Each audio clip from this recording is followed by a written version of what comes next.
The morning sun rose over New Terra, painting the sky in shades of orange and pink. The small colony world sat at the edge of known space, far from the bright centers of galactic civilization.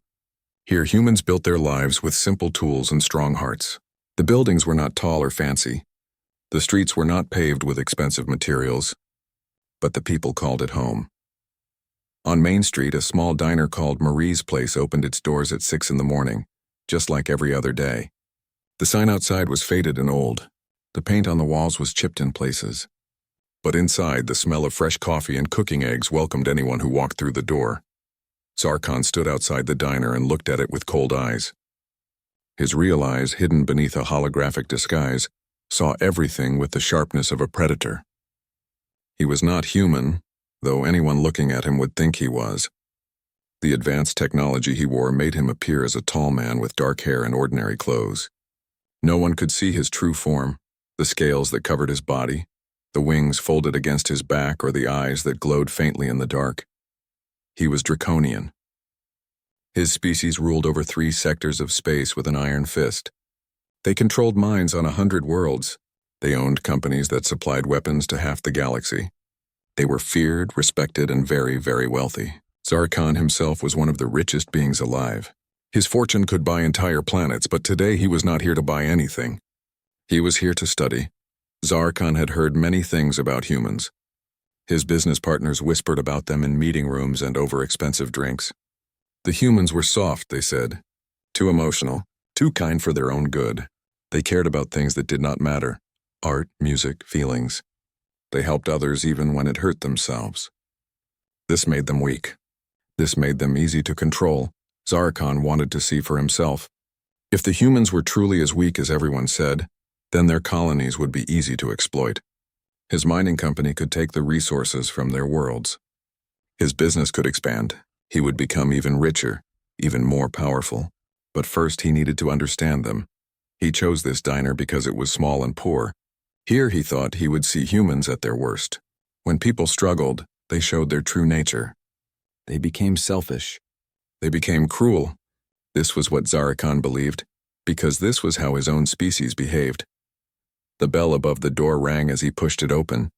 Inside, the diner was nearly empty. A few old booths lined the walls. The floor was clean but worn. The counter had scratches that told stories of many years. In the corner, an elderly alien with blue skin sat reading a newspaper. At another table, a human man in work clothes ate his breakfast in silence. Zarkon chose a booth by the window and sat down. The seat made a small squeaking sound. He looked around with disgust hidden behind his human face.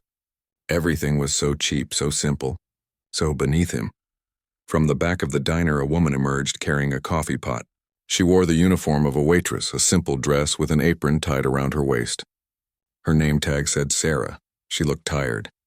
Dark circles sat under her eyes like shadows. Her blonde hair was pulled back in a ponytail that had seen better days. But when she saw Zarkon, she smiled. It was a real smile. Zarkon could tell the difference. In his world, people smiled to get things. They smiled to make deals. They smiled to hide knives behind their backs. But this smile was different.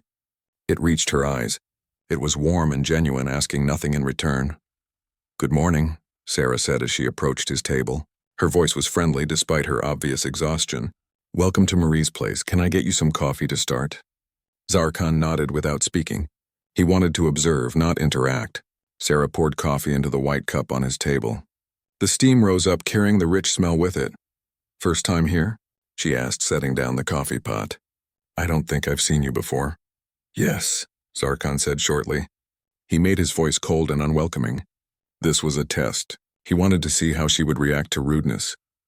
"Well, we're happy to have you," Sarah replied, unbothered by his tone. She pulled a small notepad from her apron pocket. "Take your time looking at the menu. I'll be back in a minute to take your order." She walked away to check on the other customers. Zarkon watched her with hidden interest. She did not seem offended by his coldness. She did not treat him poorly because he treated her poorly. This was unusual. He picked up the menu. It was laminated and sticky in one corner. The offerings were simple: eggs, bacon, pancakes, toast. Nothing fancy, nothing expensive. Food for working people who had little money to spare. As he pretended to read, Zarkon continued to observe.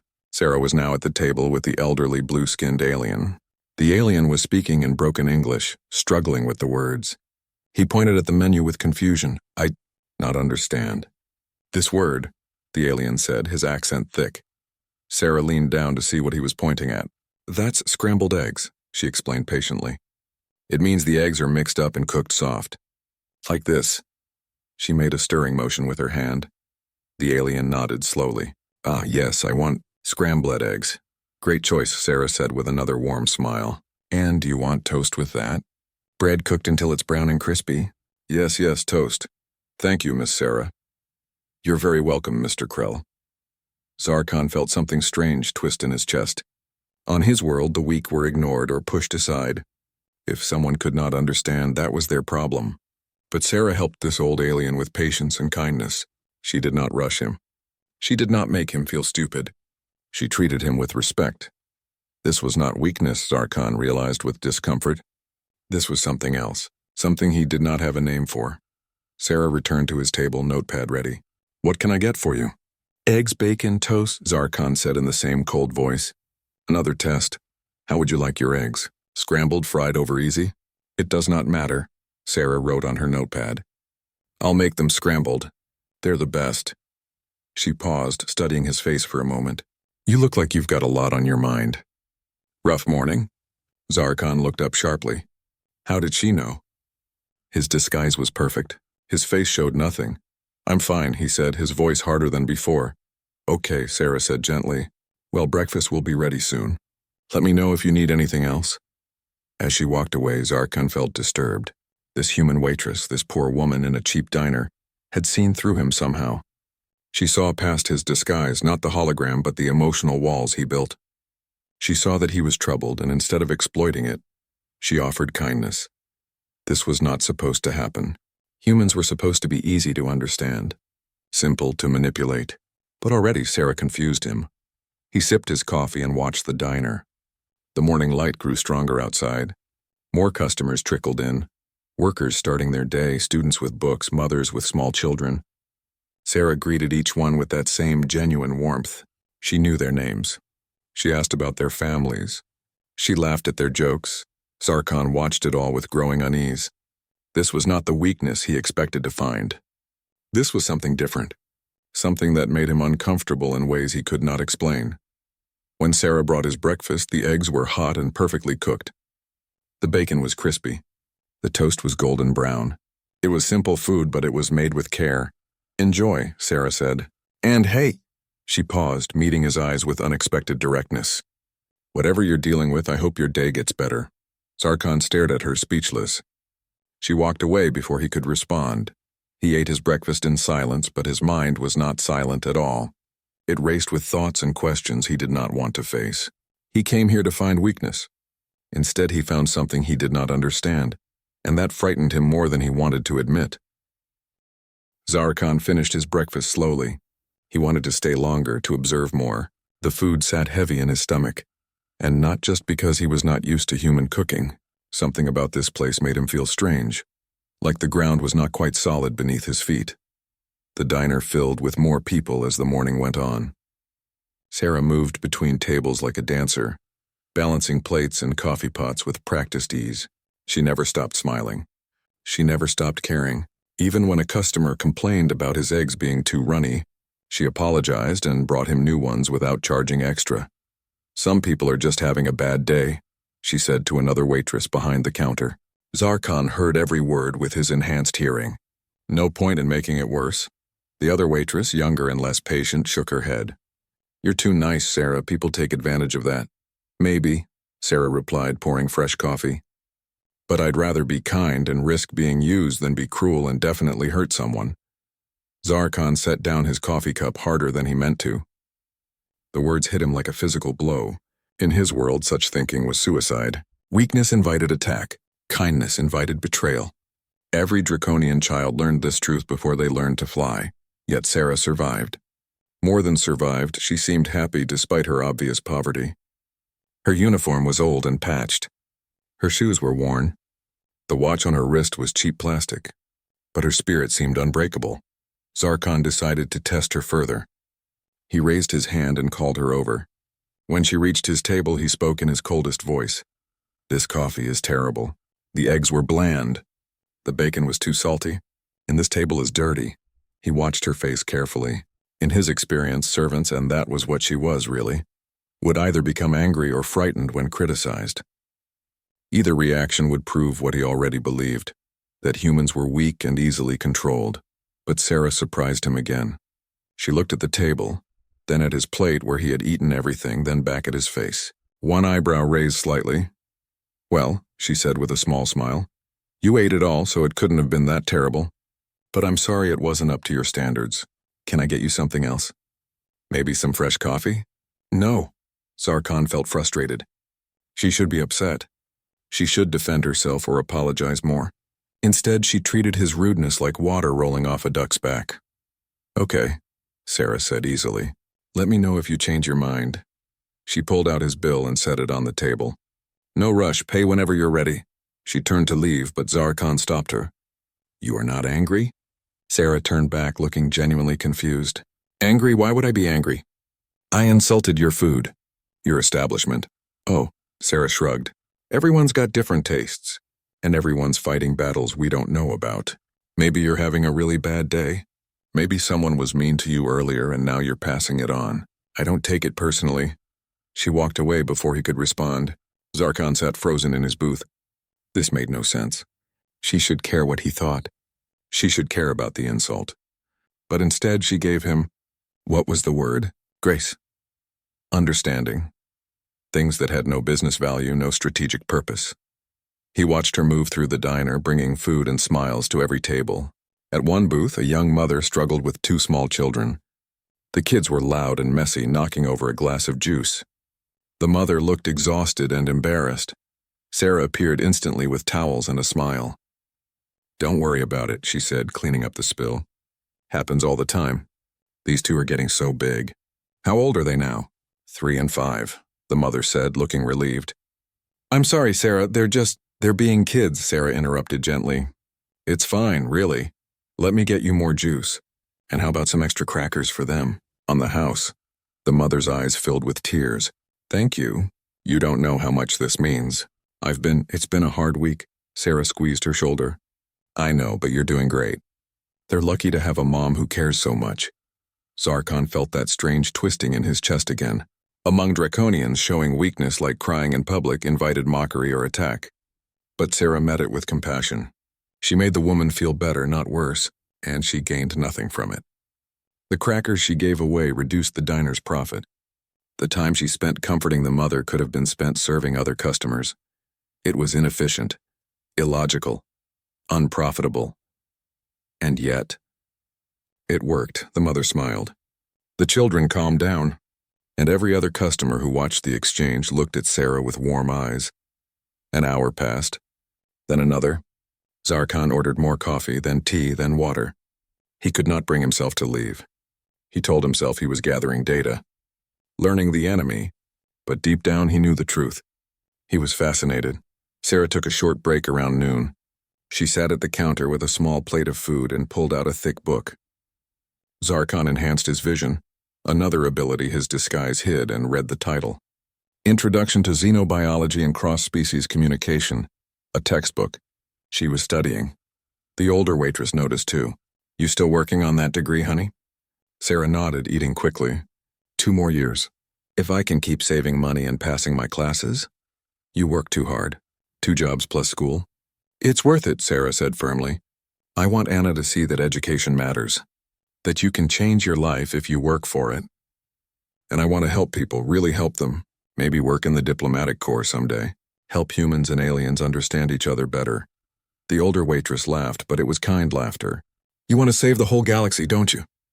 Why not? Sarah smiled. Someone has to try. Zarkon felt something crack inside his chest. This woman, this poor, overworked, exhausted human, dreamed of making the galaxy better. Not richer, not more powerful, better. For everyone, not just herself. It was the most alien thing he had ever encountered. His people dreamed of wealth and dominance. They studied war and business. They measured success in credits and territory. The idea of working yourself to exhaustion just to help strangers from other species, it was incomprehensible. Sarah's break ended too quickly. She closed her book, took a deep breath, and stood up with a smile that looked just a little bit forced. Zarkon could see the exhaustion in the way she moved. Her feet hurt. Her back ached. But she returned to work without complaint. Finally, as the afternoon sun began to sink toward evening, Zarkon decided to leave. He had learned enough. More than enough. Too much, perhaps. He reached for the bill Sarah had left hours ago. The total was small, barely worth his notice. On his world, he would spend more on a single glass of wine. But here it represented real money. Money that Sarah needed. As he looked at the bill, he noticed something written at the bottom in neat handwriting. His heart, which beat differently than a human heart but served the same purpose, suddenly pounded harder. The note said, "I don't know what you're running from, but I hope you find what you're looking for. You deserve kindness too." Sarah Zarkon read it 3 times, then 4, then 5. His hands began to shake. In his long life, no one had ever said anything like this to him. People feared him. People wanted things from him. People respected his power or hated his success. But no one had ever simply offered him kindness. He deserved kindness? The concept was absurd. He came here to spy on her people, to find their weaknesses and exploit them. He was rude to her, cold, insulting, and she responded with this. The emotions swirling in Zarkon's chest were too strong, too confusing. Draconians felt anger, pride, satisfaction. They did not feel this warmth and shame and gratitude and confusion all mixed together. It overwhelmed him, and in that moment of overwhelming emotion, his technology failed him. The holographic disguise flickered. For just a second, his true form showed. Scales instead of skin, glowing eyes instead of human ones, a shape too large for the booth he sat in. Zarkon noticed immediately. He activated backup systems and the human illusion snapped back into place. He looked around quickly. Had anyone seen? Most customers continued eating unaware. But Sarah stood at a nearby table, her face frozen in shock. She had seen. She had seen his true form for just that brief moment. Their eyes met across the diner. In Sarah's face, Zarkon expected fear, anger, betrayal. He was draconian, a species humans had every reason to fear. But Sarah's expression showed something else entirely. Concern. And then, as seconds passed, understanding. She walked over to his table slowly. When she spoke, her voice was quiet so only he could hear. "Are you okay?" she asked. "Is your disguise malfunctioning? Are you in danger?" Of all the questions she could have asked, what are you? Why are you hiding? Are you here to hurt us? She asked if he was okay. Zarkon's careful control shattered completely. The disguise flickered again, stronger this time. He stood quickly, too quickly, and backed toward the door. "I have to go," he said in a voice that came out wrong, too deep, with an undertone of the growl his species used. "Wait." Sarah reached out a hand, not to grab him but to offer. "Please, whatever's happening, we can—" But Zarkon was already at the door. He pushed through it, making the bell ring wildly. He had to get away. He had to think. He had to understand what was happening to him. Behind him, through the diner window, he saw Sarah standing with her hand still extended. On her face was not fear or anger, but only that same impossible kindness that had broken through Zarkon, made it 3 blocks before his disguise failed completely. The holographic projectors, pushed beyond their limits by his emotional turmoil, finally gave up. In the middle of a quiet street, his true form emerged. He stood 9 feet tall now, no longer compressed into a human shape. Scales the color of deep emeralds covered his body, catching the afternoon light. His wings, folded against his back for hours, ached to stretch. His tail, hidden by technology, now swayed behind him with agitation. His eyes glowed with an inner fire, yellow with flecks of gold, slit-pupilled and ancient. A woman walking her dog saw him and screamed. The dog barked wildly. Windows opened. People stared. Within seconds, panic rippled down the street like a stone thrown into water. Zarkon stood frozen. He had been in hostile situations before. Boardrooms where competitors wanted him dead. Negotiations where one wrong word meant war. But this was different. These were not warriors or business rivals. These were ordinary people, frightened of a monster that had appeared among them. And he was a monster to them. Draconians had a reputation throughout the galaxy. They took what they wanted. They crushed the weak. They showed no mercy. These humans had every reason to fear him. "Nobody move." A security officer ran up, weapon drawn. His hands shook, but his voice stayed steady. "Put your hands where I can see them." Zarkon raised his clawed hands slowly. "I mean no harm," he said in his true voice, deep and resonant like thunder rolling through mountains. "Draconians always mean harm," the officer said. More officers arrived, surrounding him. "What are you doing on New Terra?" "This is a protected colony." Before Zarkon could answer, a familiar voice cut through the tension. "Wait. Stop!" Sarah ran up the street, still wearing her apron, from the diner. She pushed through the ring of security officers before they could stop her. "Sarah, get back," the lead officer shouted. "That's a Draconian." "I know what he is," Sarah said, breathing hard from her run. She stepped between the officers and Zarkon, putting her small human body between him and their weapons. "And he hasn't hurt anyone." "You don't know that," the officer argued. "He was in disguise, spying on us." "Then arrest him properly," Sarah said firmly. "Don't shoot him in the street like an animal." Zarkon stared down at her back, stunned. She was protecting him again after she knew what he was, after she saw him try to run. This human woman with no weapons and no power stood between him and danger. The officer looked frustrated. "Sarah, I know you want to see the best in everyone, but I saw him in my diner for hours," Sarah interrupted, turning to look at Zarkon. Her eyes met his alien ones without flinching. "He didn't hurt anyone. He was rude and kind of weird, but he wasn't violent. If he wanted to cause trouble, he could have done it already." She paused. "Right?" Zarkon found his voice. "She is correct. I am not here to harm anyone." "Then why the disguise?" the officer demanded. "Why spy on us?" The truth felt heavy in Zarkon's mouth, but Sarah's note still burned in his pocket. She offered him kindness. Perhaps the least he could do was offer her honesty. "I came to evaluate your colony," he said slowly. "My company? We are deciding whether to invest in human territories or—" He could not finish. "Or exploit us," Sarah finished quietly. "Take our resources.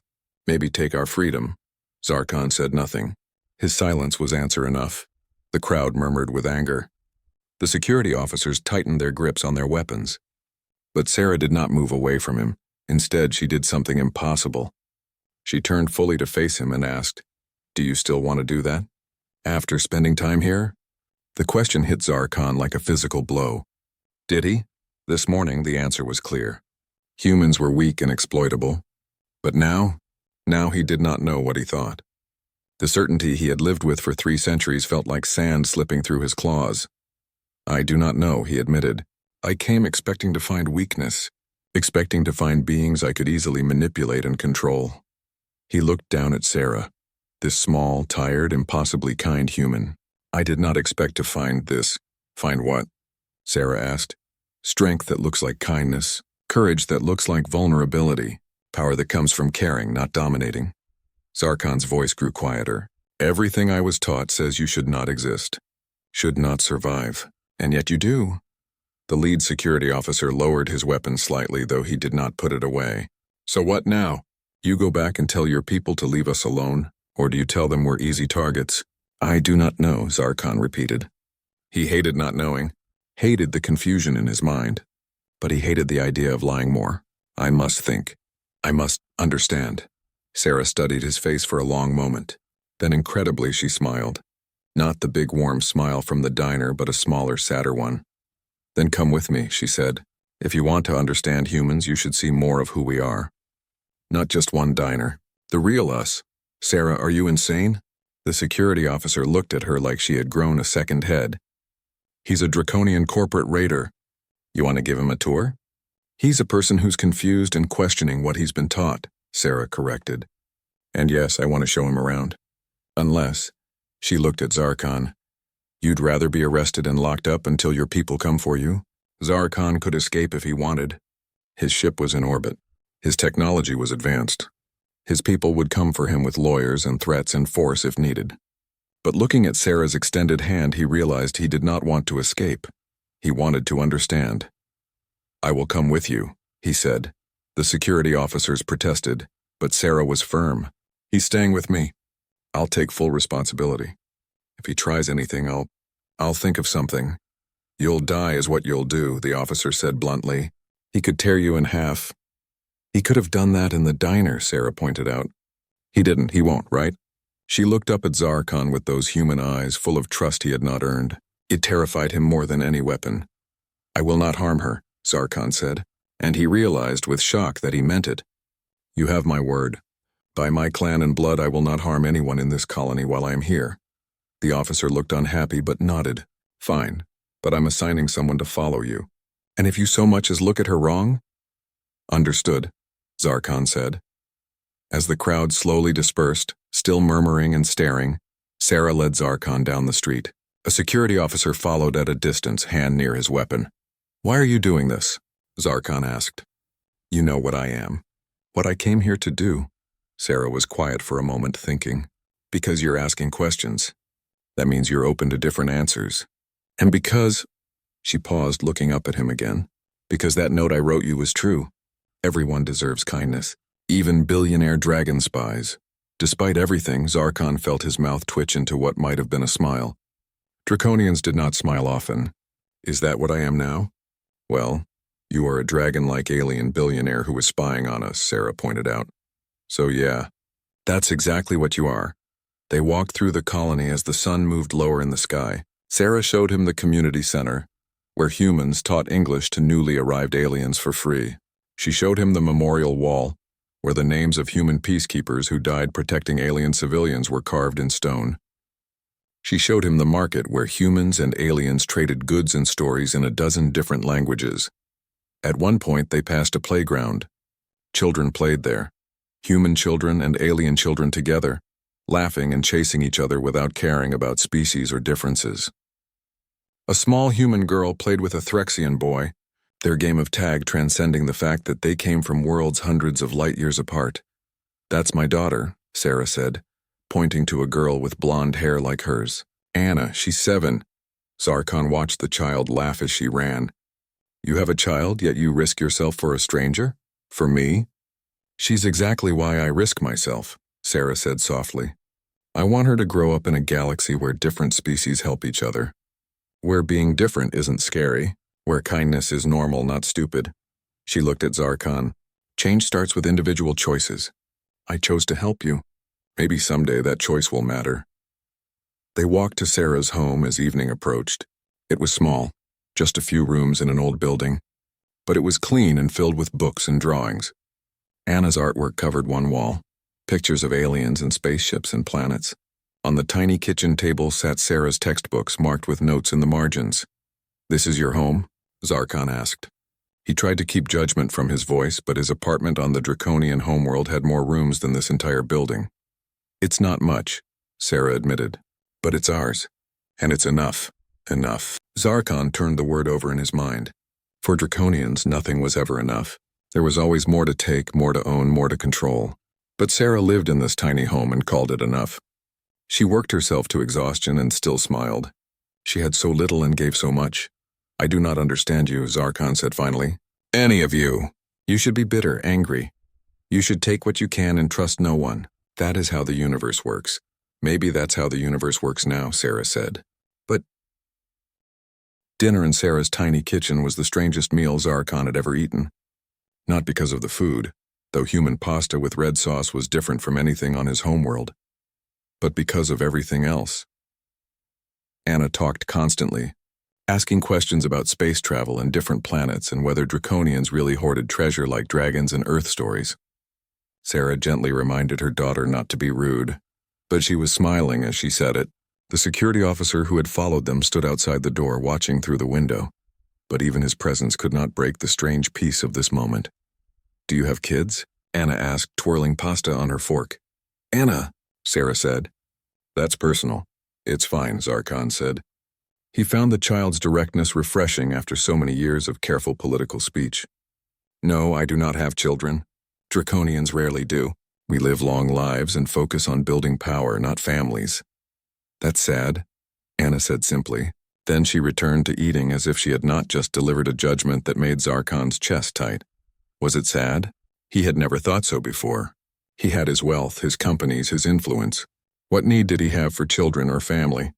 But watching Sarah and Anna together, the easy affection, the inside jokes, the love that needed no words, he wondered if perhaps the child was right. After dinner, Anna showed Zarkon her drawings. She had pictures of dozens of alien species, some accurate and some wildly creative. One showed a draconian with rainbow scales and a smile, flying through clouds with happy aliens riding on its back. That's what I think space should be like, Anna explained. Everyone flying together, being friends. Space is not like that, Zarkon said gently. Space is often cruel, competitive, dangerous. I know, Anna said, her small face suddenly serious. Mom tells me the truth about things. But just because it is that way doesn't mean it has to stay that way, right? She looked at him with such hope that Zarkon could not bring himself to crush it with reality. Instead, he said, perhaps you are right. When Anna went to bed, Sarah made tea and sat with Zarkon at her small table. The textbooks had been moved to make room. Through the thin walls, they could hear neighbors, conversations in different languages, music from alien cultures, the sounds of many lives pressed close together. You said earlier that I confused you, Sarah said, warming her hands on the teacup. But you confuse me too. How so? You're one of the most powerful beings in the galaxy, Sarah said. You could buy this entire planet with pocket change. You could crush us if you wanted. And yet you're sitting in my kitchen being gentle with my daughter looking... She paused, searching for words. Lost, like you don't know where you belong. Zarkon was quiet for a long time. Finally he spoke. I came here thinking I knew everything. My people taught me that power equals strength, that compassion is weakness, that the strong survive by taking what they want from the weak. He looked at his clawed hands so large next to the delicate teacup. But you have shown me something different. What's that? That maybe what we call strength is just cruelty, and what we call weakness is actually the hardest thing in the universe to do. Sarah smiled sadly. Being kind is hard, especially when you've been hurt or when you're scared. It would be easier to be selfish, to protect only yourself. But then what kind of world would we have? The kind of world I come from, Zarkon said quietly. Cold, competitive, alone, even when surrounded by others. They sat in comfortable silence for a moment. Then Zarkon spoke again. There is something you should know, something I have not told you. Sarah looked at him, waiting. I am not just observing your colony for business reasons. There is a vote coming in the Galactic Coalition. A decision about humanity's future. Sarah's face went pale. What kind of decision? Whether to accept humans as full members of the coalition, with all rights and protections, or whether to classify you as a protected species. Protected sounds good, Sarah said slowly. Unless you understand what it means, Zarkon finished. Protected species cannot govern themselves, cannot expand to new worlds, cannot make their own decisions. They are kept like children or like animals in a zoo, safe but not free. The teacup shook in Sarah's hands. How long have you known about this? The vote is in 3 days, Zarkon said. I came here to gather evidence for my position, to see if humans were capable of independence or if you needed guidance. And what will you say? Sarah's voice was steady despite the fear in her eyes. When you go back to the council? I do not know, Zarkon admitted. This morning I would have argued for protection. I thought you were weak, unable to survive the harsh realities of galactic politics. But now I think perhaps you are the only species strong enough to survive. Sarah set down her teacup. What does that mean? Zarkon struggled to put his thoughts into words. Every species in the coalition has become like mine. Hard, closed, suspicious. We take what we want and call it strength. We hurt others and call it necessary. We have forgotten. He paused, looking around the small, warm kitchen. We have forgotten this. Connection, trust, hope. The things that make life worth living, not just surviving. So you'll vote for us to join? Hope crept into Sarah's voice. I have significant influence, Zarkon said, but I am only one voice. There are others, many others, who see your kindness as an opportunity to exploit. They will vote for protection, not to help you, but to control your resources and your people. Then we have to change their minds, Sarah said firmly. How? You cannot come to the council. Humans have no representatives there yet. That is the problem. Sarah thought for a moment, then stood up. Maybe I can't go there. But you can. And you can tell them what you saw here. Not just about our weaknesses, but about our strengths. They will not care about kindness or hope, Zarkon said. They only understand power. Then show them our power, Sarah said. Show them what we've survived. Show them that we've made it this far despite having so little. Show them that we've built communities where dozens of species live together peacefully. Show them. She gestured around her small home. Show them that we're not weak just because we're kind. We're strong because of it. Zarkon looked at this human woman, this waitress with worn shoes and a cheap apartment, this single mother working multiple jobs and studying at night, this person with nothing who somehow had everything that mattered. You would trust me to speak for your species? He asked. After I came here to spy on you? You came here with bad intentions, Sarah said. But you stayed out of curiosity. You learned instead of judging. You changed your mind instead of sticking to what you thought you knew. That takes courage, she smiled. Besides, I don't think you're a bad person, Zarkon. I think you're a good person who was taught bad things. There's a difference. No one had ever called Zarkon a good person before. Powerful, yes. Successful, certainly. Feared and respected, absolutely. But good? The word felt strange and warm, like sunlight after centuries in shadow. A notification chimed on Zarkon's communication device. He looked at it and felt his stomach drop. What is it? Sarah asked, seeing his expression. The vote has been moved up. Not 3 days, tomorrow. They want to decide quickly before humans can organize any resistance.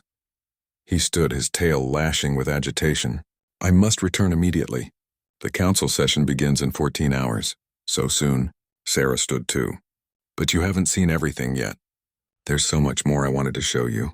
The university where we're training the next generation of diplomats. The hospital where human doctors treat alien patients for free. There is no time, Zarkon said. His mind was already racing, calculating travel times and political strategies. I must go now. Wait. Sarah grabbed his arm, or tried to. Her small hand could barely wrap around his scaled forearm. Promise me something. Zarkon looked down at her. Promise me you'll tell the truth. Whatever that truth is, even if it doesn't help us. I'd rather lose our freedom honestly than gain it through lies. Of course she would say that. Of course this human, facing the potential enslavement of her entire species, would care more about honesty than victory. It was the most human thing possible. I promise, Zarkon said. I will tell them exactly what I saw here. What I learned. He paused. Thank you, Sarah, for the breakfast. For the note. For showing me that I was wrong about everything. Sarah hugged him. It was sudden and surprising and awkward. Her arms could not reach even halfway around his large frame. But the gesture conveyed more than words. Go save the galaxy, she said, stepping back with tears in her eyes. Show them that kindness isn't weakness, Zarkon nodded. Then he spread his wings, the wings Anna had admired earlier, and launched himself into the night sky. Below, Sarah stood in the doorway of her small home, watching him go. The security officer radioed that the Draconian was leaving. Neighbors came out to watch the dragon-like alien soar toward the stars. As Zarkon flew toward his ship, his mind worked furiously. He had 14 hours to reach the council. 14 hours to prepare the most important speech of his life. 14 hours to decide if he could actually make a difference. He thought about Sarah's note, still in his pocket. You deserve kindness too. He thought about Anna's drawing of aliens flying together as friends. He thought about the memorial wall, the community center, the playground where children of different species played. The Galactic Coalition Council Chamber was a monument to power. It floated in neutral space, a massive structure built from materials gathered from 1,000 worlds. Inside, representatives from 73 species sat in a great circle, each delegation positioned according to their wealth and influence. At the top, nearest the center of power, sat the Draconians, the Kresh Empire, and the Vel Consortium. At the bottom, in the cheaper seats, sat newer and weaker species, hoping for scraps of attention. Humanity had no seat at all. They had no voice here. Today others would decide their fate. Zarkon entered the chamber with 12 hours of faster-than-light travel behind him. He had not slept. He had spent the entire journey preparing his arguments, choosing his words carefully. But as he looked around the familiar space, a place where he had made deals and crushed competitors for centuries. He felt like a stranger. The chamber buzzed with conversation as delegates arrived. Zarkon took his position with the Draconian delegation. His cousin Velmar looked at him with suspicion. "You were gone long," Velmar said. His voice carried disapproval. "In the human territories." "I was conducting research," Zarkon replied. "And what did you learn? That they are weak and easily controlled as expected?" Zarkon did not answer. Velmar smiled, showing rows of sharp teeth. "Good. We will vote for protection. The human colonies have resources we need. Under protection status, we can access them freely. It is the logical choice." "Perhaps," Zarkon said quietly. The council leader, a massive Kresh whose scales were gray with age, called the session to order. His voice boomed through the chamber, amplified by technology. "We gather to decide the fate of the human species. They have requested full coalition membership. We must determine if they are ready for independence or require protection." The leader's eyes scanned the chamber. "This vote will be binding. Whatever we decide today will shape humanity's future for generations." Murmurs rippled through the delegates. Some looked excited. Protection status meant profits. Others looked bored. Humans were just another small species barely worth notice. "We will hear testimony before voting," the leader continued. "First, let us review the evidence." Screens appeared throughout the chamber showing data about humanity. Population numbers, military strength, economic output, technology levels.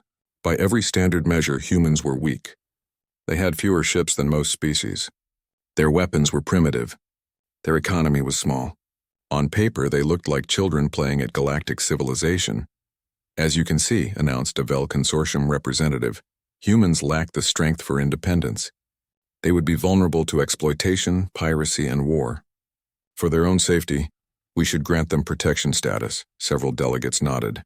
The logic was sound if you ignored what protection really meant. The Vel representative did not mention that protected species became essentially slaves, their resources extracted by their protectors. "Does anyone wish to speak against protection status?" the leader asked. Silence. No one wanted to argue for a weak species. No one wanted to risk offending the powerful delegates who would profit from human subjugation. Then Zarkon stood. Every eye in the chamber turned to him. Draconians rarely spoke during these votes. They had enough power that their vote alone carried weight. Speaking publicly meant something important was happening. "I wish to speak," Zarkon said. The leader looked surprised but nodded. "The council recognizes Zarkon of the Draconian clan. Speak." Zarkon walked to the center of the chamber. His claws clicked on the polished floor. He could feel the weight of dozens of species watching him, judging him. His cousin's eyes bore into his back. "I have just returned from New Terra," Zarkon began, "a human colony world. I went there to observe them, to see if the rumors about human weakness were true, and," the Vel representative prompted. "What did you find?" Zarkon reached into his pocket and pulled out a small piece of paper. Sarah's note. It looked so insignificant in his large clawed hand, just a scrap from a diner bill with words scrawled in blue ink. "I found this," he said. He activated a holographic projector and Sarah's note appeared above him, large enough for every delegate to read.